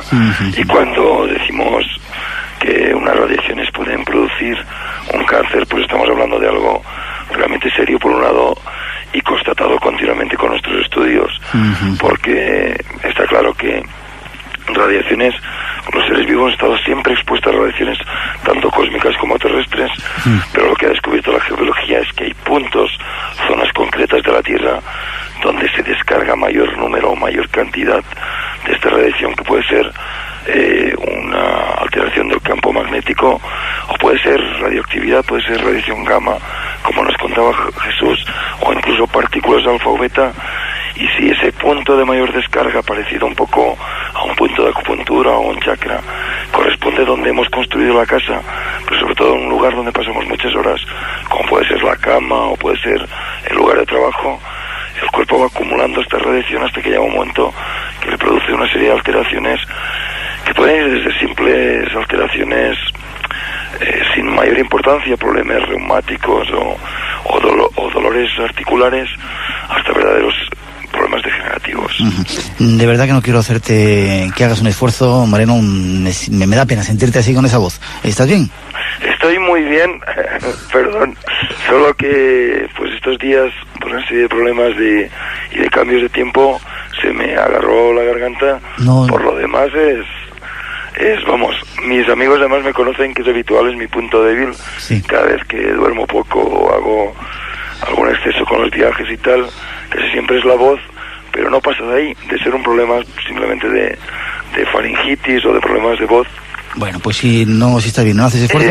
Lo siento por las interferencias que oye la gente que no me oye bien, pero la verdad es que, aunque quizás pues yo veo que Jesús está bastante preparado para dar todas estas explicaciones, pues a lo mejor pueden, de alguna forma, los oyentes seguir mejor el tema a través de él y conseguir mejor información, tal vez. Bien, pero espera, yo quiero que nos cuentes, pues tú eres un poco el padre de esta historia en España. ¿Qué es la geobiología? ¿Qué definición se puede dar de geobiología? Bueno, el diccionario la define como la ciencia que investiga la relación entre las radiaciones del cosmos y de la Tierra y su relación con la evolución de las especies en el planeta. O sea, como decía antes, todos los seres vivos hemos evolucionado en contacto directo continuo con radioactividad, con ondas electromagnéticas, radiaciones diversas, y existe una especie de umbral de tolerancia ambiental. Existe una radioactividad ambiental, existe una radiación ultravioleta más o menos estable, Y el problema aparece en el momento en que estas dosis ambientales se multiplican o se duplican o se incrementan, y esto puede ser por fenómenos naturales o artificiales. Hasta hace poco solo recibimos radiación de la naturaleza. Ahora los propios seres humanos fabricamos grandes dosis de radiación, como hemos demostrado con las pruebas nucleares, o con todo el tema de los campos electromagnéticos de alta y baja frecuencia, pues los famosos tendidos de alta tensión, transformadores y electrodomésticos de los que nos hemos rodeado en el hogar. Desde la geobiología, en un principio, en los años 50-60, a través de investigadores como el Dr. Harman y otros, descubrieron que muchos pacientes pues tenían recaídas o no recuperaban su salud, excepto cuando marchaban de casa. Empezaron a sospechar que en las casas pasaba algo que afectaba a la salud de la gente. Empezaron a investigar y descubrieron pues que la mayoría de estas casas con trastornos serios de los pacientes estaban situadas sobre fallas geológicas, venas de agua subterránea u otras alteraciones magnéticas. Y a partir de ahí empezaron a investigar cómo podían influir estas radiaciones en la salud de las personas y establecer una ciencia que con el tiempo ha recibido este nombre, geobiología, que sería un poco el estudio de geos, de la Tierra y la vida. Lo cierto es que en un principio solo estudiaban por las radiaciones o energías procedentes de la Tierra, de geos, y con el tiempo hemos tenido que ir añadiendo todo lo artificial, líneas eléctricas, campos electromagnéticos, radioactividad artificial, etcétera. Te dejo descansar un segundito. Preguntamos a Jesús la historia, ¿cuándo surge exactamente la geobiología? Si puede ser breve, porque enseguida vamos a entrar, esto es un aviso para nuestros oyentes, en cosas prácticas que nos pueden ayudar a mejorar nuestra vida, saber si tenemos la cama bien colocada y sobre todo intentar salir de las zonas que aquí se llaman, en geobiología se llaman zonas geopatógenas. Un poco la historia surge. Bueno, la geobiología, el nombre es moderno, pero el tema se está estudiando desde la antigüedad. El Feng Shui de los chinos. Exactamente. En China existe el Feng Shui, que es un arte de la quiromancia china, que ya pues incluso prohibía edificar en zonas que ellos consideraban encima de las venas del dragón, que nosotros entendemos que será probablemente las venas de agua. Entonces, en esa época ya se tenían en cuenta estas cosas. Los celtas también, en las representaciones, en los monumentos, siempre se encuentran serpientes, que la serpiente simboliza ese elemento que no vemos, que normalmente es el agua. Los romanos solían, antes de decidirse a instalar un pueblo en un sitio o en otro, pues dejaban pacer un rebaño de ovejas y durante un año, y cuando terminaba este año pues había expertos que descuartizaban a estas ovejas, observaban las vísceras, sobre todo el hígado. Parece ser que el hígado es la víscera donde más se puede ver la alteración debida a las alteraciones, a las radiaciones que estamos hablando. Entonces hay escritos, hay grabados donde reflejan cómo tiene que estar el hígado de una oveja, pues para que esté bien, y si está mal, qué tipo de radiaciones y qué inconvenientes hay en esa zona. El caso es que no instalaban un pueblo si no había un estudio previo antes. Hoy día, pues claro, se instalan las ciudades y los barrios pues por criterios de otro tipo. No tiene nada que ver con económicos, especulativos y tal. No se tiene en cuenta pues la salud, un poco la higiene de la zona, ¿no? Entonces, es decir, que hay precedentes muchos, ¿no? Antes de lo que es llamado hoy geobiología. Ya. En otro tiempo, Mariano, hablábamos de los animales, que eran una buena guía para elegir los buenos lugares. Recuerdo que donde los perros se ponían era un buen lugar, y los lugares que buscan los gatos eran lugares que había que tener un poco alejado del ser humano, ¿no? Totalmente. Los perros tienen una sensibilidad a las energías muy, muy, muy desarrollada, y instintivamente van buscando los buenos sitios. Si nosotros les observamos, o si tenemos un perrito en casa y le dejamos libre, veremos que hay rincones y hay espacios en las habitaciones que siempre son sus preferentes. Esto nos debería servir como un barómetro energético para buscar esos buenos sitios. En cambio, los gatos tienen la tendencia a cargarse de estas radiaciones y buscan donde hay más electricidad estática o donde hay más radiación en general. O sea, por lo tanto, estos lugares serán los más negativos para nosotros. Hay anécdotas, como el otro día, porque hablando con un amigo, pues le comentaba el tema de las radiaciones y que podía crear trastornos, y yo estaba viendo que él estaba mal de salud, y quise preguntarle si tenía alguna relación con el lugar donde descansaba, y me dice, no, el lugar donde descanso tiene que ser muy bueno, porque en mi cama siempre están durmiendo los gatos, y los gatos no son tontos. Y entonces cuando le dije, bueno, pero es que si tienen los gatos siempre ahí, es que ahí debe haber mucha radiación y eso es lo que te está afectando. O sea que podemos utilizar los animales como elemento diagnóstico. De hecho, tanto los perros como las vacas, los caballos, son animales muy sensibles que buscan instintivamente siempre los buenos sitios, y que cuando están encerrados en espacios pequeños hay que buscar estos buenos sitios, si no ellos también enferman. Ya. Jesús, antes de pasar a la segunda parte en la que vamos a ir ya a cosas concretas, ¿qué tipo de energías o de radiaciones son las que pueden ser negativas para el ser humano? Si se pueden definir de alguna forma. Bueno, hay energías controlables técnicamente ya, pues lo que son todas la contaminación electromagnética generada por el hombre. Cuando hablas de eso, ¿qué son? Pues todo lo que genera cualquier aparato eléctrico, es decir, la televisión, electricidad, sí, cualquier hilo conductor por donde pasa electricidad genera un campo magnético, es decir, que genera como un imán alrededor. Y bueno, si en vez de un hilo tenemos un transformador, ya el campo magnético es mucho más amplio, precisamente porque la transformación de voltajes, por ejemplo, se hace creando campos magnéticos y luego a partir de ese campo magnético generando electricidad. Es decir, que todo lo que sean televisiones, aparatos con transformadores, con motores, todo lo que lleve un motor dentro, está generando un campo muy amplio, un campo electromagnético. ¿Que puede ser negativo para, o que es negativo para eso? No es que pueda, es que es. O sea, hay suficientes estudios a nivel internacional de los que podemos hablar que muestran claramente cómo afecta a la salud. ¿Te parece que hagamos una prueba? Tenemos una televisión aquí que acabamos de encender en el estudio. Tú tienes un aparato para medir esos... Además es un aparato que hace mucho ruido, ¿no? Pues sí. Acabamos de encender la televisión. Vamos... Bueno, este aparato es un gaussímetro y según nos acercamos a la tele va subiendo la radiación. Aquí, bueno, aquí ya se sale... está a tope la aguja. Está a tope la aguja, quiere decir que estamos a más de 1000 nanoteslas, 10 miligauss. Eso significa que... Eso, según los criterios que se están empleando sobre todo ahora, hay una normativa sueca. Bueno, ya podemos hablar luego de este tema. A partir de 250 nanoteslas está considerado peligroso las estancias prolongadas. Es decir, que estar cerca de esta televisión que está... Lo tiene más o menos a 1 metro el aparato. Sí. Nosotros estamos a 2 metros más o menos. Sí, pues ahora mismo estaríamos en zona un poco peligrosa. Habría que alejarse, pues... Ahora mismo de esta televisión habría que alejarse del orden de 2 metros para estar un poco libre de esa radiación. Tenemos también un reloj ahí. El reloj también está emanando bastante radiación. Es decir, es un poco menos que la televisión. Sí, hay que señalar que es un radiodespertador. Los que están conectados a la red, los que llevan pilas...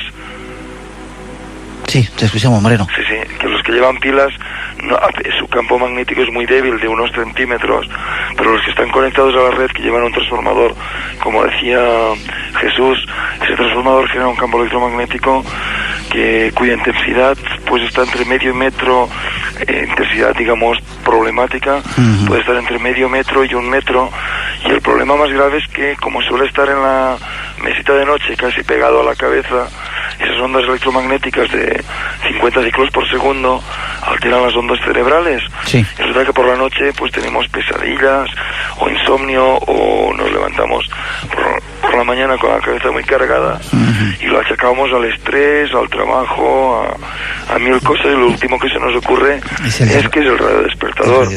Yo recuerdo varios casos de gente que hicieron la prueba tan sencilla de desconectar varias noches el radiodespertador o alejarlo más de 1 metro, y se han sorprendido de ver que pueden descansar perfectamente y olvidarse de sus migrañas, por ejemplo. De eso hablaremos en la segunda parte del programa, si te parece, Mariano. Hemos apagado la televisión, Jesús, ahora ya sigue habiendo, bueno, está en...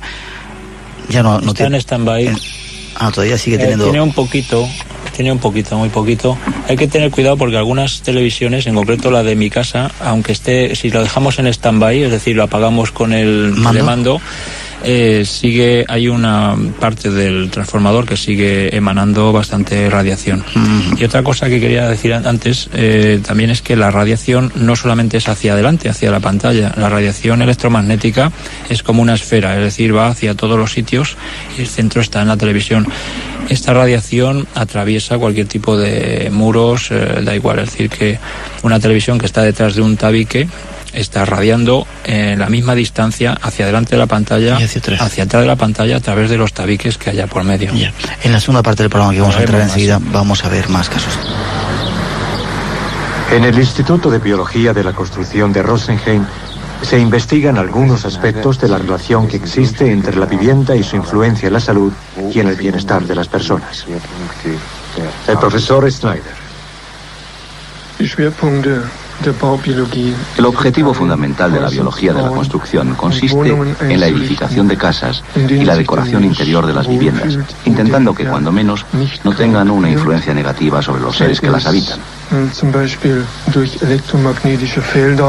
Edificios en los que, por ejemplo, no haya aparatos y conducciones de cables que provoquen campos electromagnéticos perjudiciales para la salud.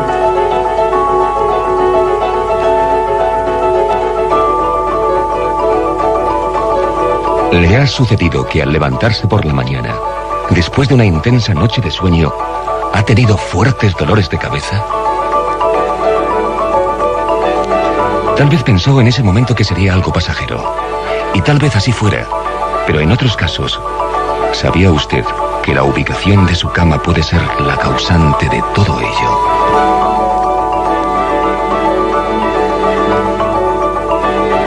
Sepamos más cosas sobre la salud y nuestra casa de la mano de nuestros invitados.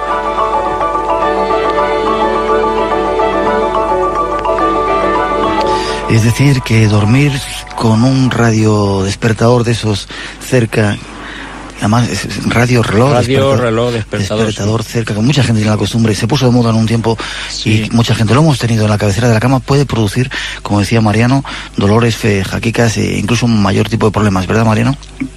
Sí, porque de alguna forma ese campo electromagnético es de 50 ciclos por segundo. Nosotros, para relajarnos y para tener un sueño reparador, tenemos primero que bajar al estado alfa de 12 ciclos por segundo y luego pues llegar a 7, incluso a 4 en un sueño muy profundo. Esto crea una hiperactividad mental que no permite un descanso y un sueño profundo, y puede ir pues de trastornos simples como puede ser ese dolor de cabeza o ese insomnio, o a la larga en los campos electromagnéticos se ha visto mucha relación con depresiones, trastornos nerviosos profundos, y ya cuando esto va agravado por líneas de alta tensión cercanas a la casa o transformadores muy potentes, pues hay estadísticamente incrementos de leucemias infantiles, de tumores cerebrales y de enfermedades más graves. Ya. Hasta ese punto de grave puede ser el tema. Bastante, y por desgracia no se quiere un reconocimiento oficial de esto, porque implicaría pues grandes gastos en mejorar las instalaciones actuales, y por ese no querer preocupar a la gente, pues se sigue sometiendo a gran parte de la población a intensidades peligrosas. Ya. Yo recuerdo, Mariano, cuando hacíamos aquellos programas hace años, varios ejemplos que había, si puedes también, si quieres intervenir, Jesús, de pruebas que se habían hecho en Francia, de personas que vivían o dormían en un edificio alto, todos tenían la cama en el mismo sitio, y gran parte de ellos habían sufrido, incluso morían de cáncer en la misma zona del cuerpo. ¿Hasta ese punto de grave es el asunto? Pues de hecho, nosotros que estamos estudiando viviendas casi todos los días, lo hemos comprobado en varios edificios cuando tenemos ocasión de hacer mediciones en varias plantas y ver que, pues como la distribución de los espacios es muy similar en cada nivel, en cada piso, pues yo recuerdo un estudio, por ejemplo, en Valencia, donde en un bloque de 6 pisos, la escalera A había un solo caso de cáncer en todo el bloque, y la escalera B había de 1 a 3 muertes de cáncer por cada piso, por cada uno de los 6 pisos. ¿De 1 a 3? De 1 a 3. Entonces, cuando hicimos el estudio, encontramos una línea de 10.000 voltios pasando por la azotea de esa parte del edificio, un transformador de la compañía telefónica al lado izquierdo del edificio, casi pegado, y dos grandes corrientes subterráneas cruzándose en la parte del dormitorio de matrimonio, que era casi todo los casos. El vecino del piso de arriba había tenido un tumor cerebral, el de abajo había tenido, creo, cáncer pulmonar, el otro, bueno, una lista impresionante. Y bueno, de hecho, cuando fuimos a ver el edificio fue por nuevos inquilinos que al poco de estar en el edificio empezaron a tener trastornos y se enteraron de la problemática global. Y bueno, la verdad es que es para asustarse, ¿no? Ya.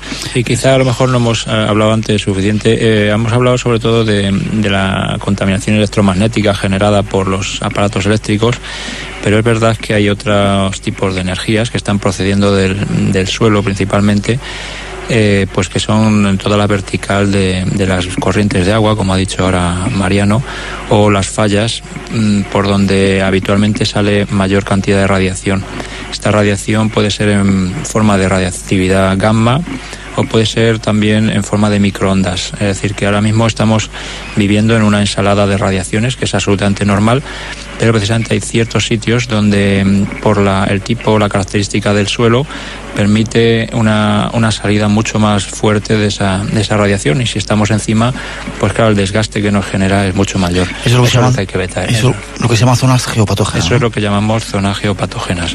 En sí mismas esas radiaciones no son malas, lo malo es cuando se mezclan varias, ¿no? Normalmente cuando se mezclan más de una alteración, por ejemplo, si hay una vena de agua, si además la red del campo magnético terrestre, la que se llama la red Harman, si tenemos un nudo de esa red sobre una vena de agua y ahí tenemos la cama, es mucho más probable. Realmente eso es una zona geopatógena.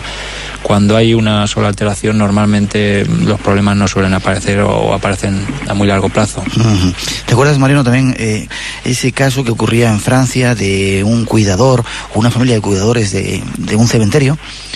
Que no sé si lo recuerdas, que murió uno de ellos, sí. Se fueron, vino otra familia de cuidadores. Que tres familias se sucedieron y... Perdón, decían que eran los muertos del cementerio. Claro, o sea, que eso es algo que ha ocurrido mucho en muchas casas que uno pues alquila o va a vivir en ellas, empieza a tener trastornos de salud y problemas, investiga y pues averigua que los antiguos moradores o que se han sucedido varias familias con problemas muy parecidos.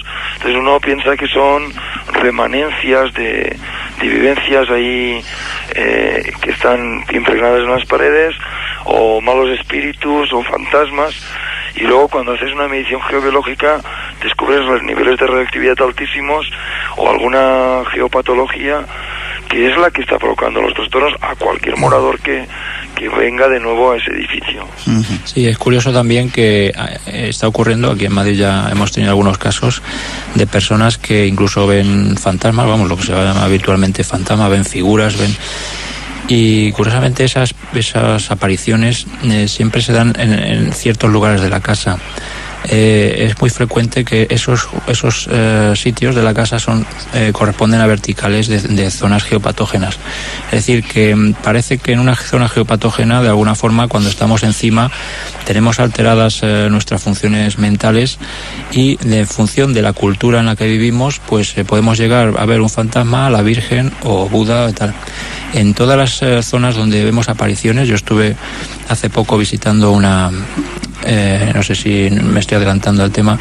Adelántate si quieres. Una ermita donde, pues tradicionalmente, está al lado de Molina de Aragón. Se llama me parece que la Virgen de la Hoz. Y pues estuve mirando allí. Vaya sitio, Un sitio impresionante. Entonces parece ser que un pastorcillo, había una tormenta en una ocasión y se acercó a la peña esa a dormir y vio a la Virgen allí. Curiosamente, claro, ves la peña y hay una fractura en toda la peña impresionante, es decir, que ahí debe haber una falla justo debajo, hay un manantial allí porque la gente vaya a recoger el agua y tal, es decir, que confluyen la vena de agua, la fractura subterránea, todas las condicionantes para generar un punto geopatógeno. Una persona que duerme en un sitio así puede ver desde fantasmas, la Virgen o cualquier otra Otra cosa. Mariano, vete preparando. Recuerdo que hacías una lista de síntomas, por decirlo así, de una casa que no era sana. Pero también contabas otro caso, y siempre me acuerdo de ti. Cada vez que voy por una determinada carretera en Madrid, concretamente la Nacional 1, que es la Nacional de Burgos, hay un lugar donde hay un montón de accidentes. Una zona que es una recta y no tenía por qué haber accidentes.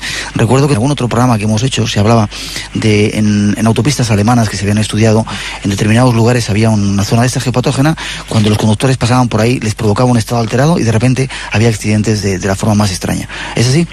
Totalmente. Además, aquí en Castellón tenemos una zona muy concreta que está entre Castellón y Peñíscola, más o menos, a la altura más o menos de Alcalá de Chiver, que en plena autopista, además yo me he entretenido observándolo ya en varias ocasiones, contar la cantidad de frenadas y patinadas que hay marcadas en la autopista, pues viniendo desde Alicante, y me salía una media de 1 a 4 por kilómetro de autopista, y llegas a esa zona y tienes una media de 11 a 15, y hay un punto específico cuando se cruza una línea de alta tensión sobre una franja. Hay que decir que en la zona esta hay muchas corrientes de aguas subterráneas que alimentan los acuíferos de Peñíscola, donde sale un río justo al lado del mar, o las zonas de aquí se llaman marjales, así pantanosas, de Oropesa, de Alcocebre, y bueno, hay varios pueblos. Entonces, cuando en ese punto concreto, pues es sorprendente ver, y me comentaba un periodista de aquí en la zona, que en este tramo ha habido en 10 años creo que son 1.000 muertes en accidentes de carretera. Increíble. O sea, es impresionante, y es para tenerlos en cuenta. O sea, cuando conduzcan por estas zonas que históricamente y son tramos bastante rectos, porque eso es lo que sorprende. Ese punto concreto que digo, cuando cruza la línea de alta tensión sobre la autopista, es una recta y está llena, pero hay una frenada detrás de otras marcadas sobre la carretera. Entonces, cuando uno va un poco cansado en días así de cambios atmosféricos, de cambios de presión atmosférica, esto crea unas alteraciones neuronales que en el momento de cruzar una de estas corrientes se produce una especie de pequeño shock, y uno pierde la conciencia momentáneamente y o se sale de la carretera o se estrella con el que viene enfrente.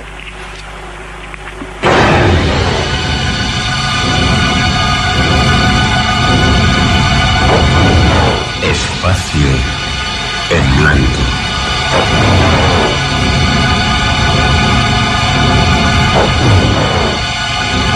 Un viaje hacia otros mundos.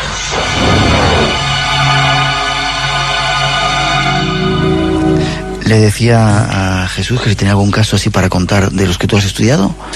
Bueno, muy recientemente he estado estudiando en una casa donde tenían al peque, tenían un hijo muy de unos 6 meses y con muchos problemas de sueño, es decir, que continuamente se despierta. Bueno, los padres estaban realmente cansados del tema, entonces oyeron hablar de la geología y hice un estudio primero previo a distancia, que a veces cuando hay tiempo y ganas se puede hacer, porque a veces en los pisos son pequeños y es difícil moverse, hay que moverse como varillas y demás.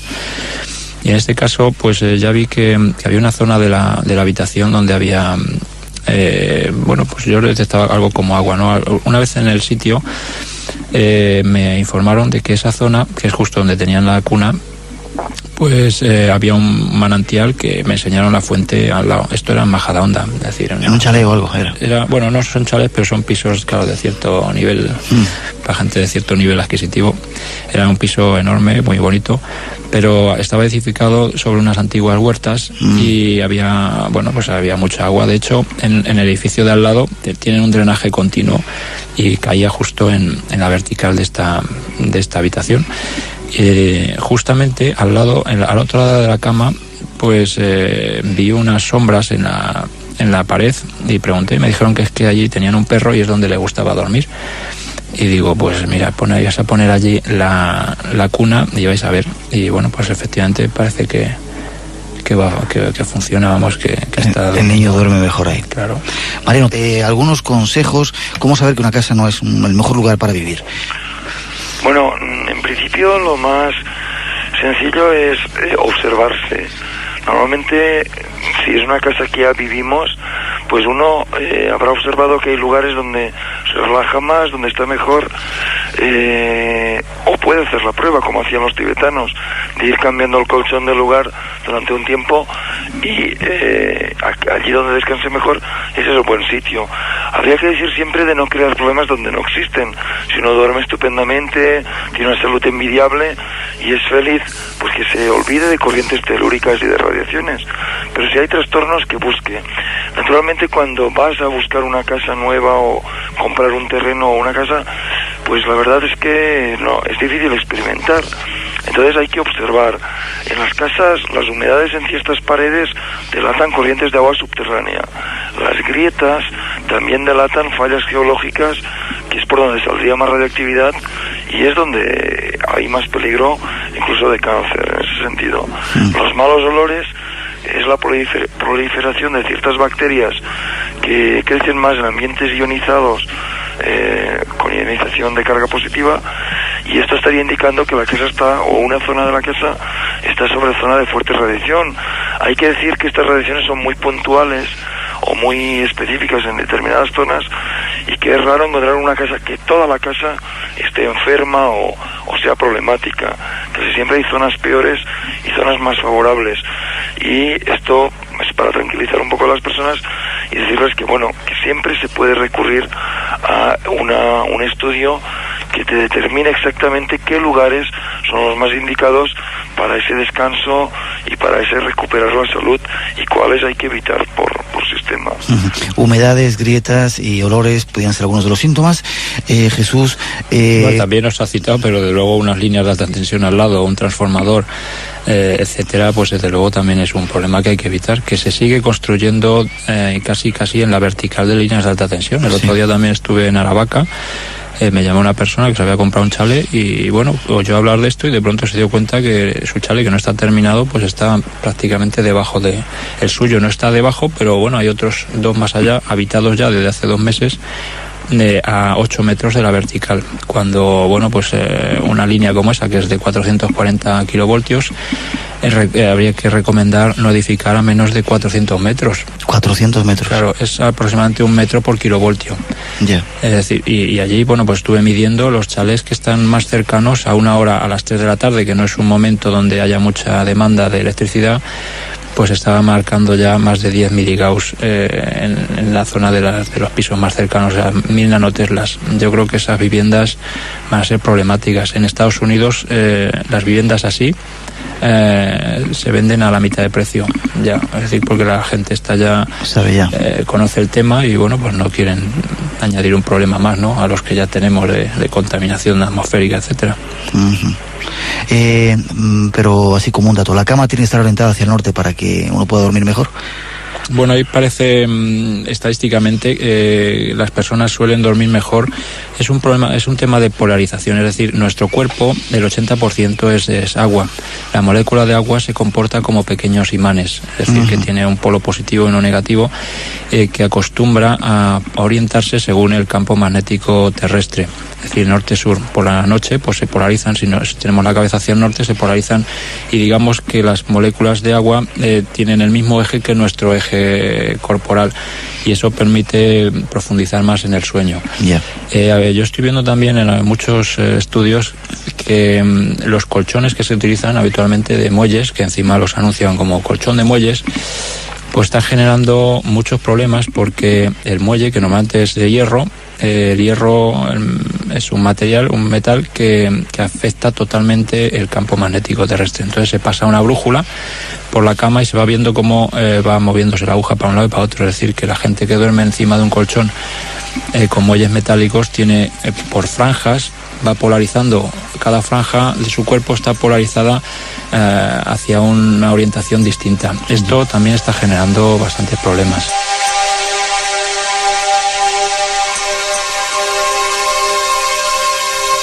El mundo de la geobiología, un tema rescatado de nuestro archivo que ojalá os sirva de mucho. A nosotros nos ha servido de mucha utilidad en todo este tiempo.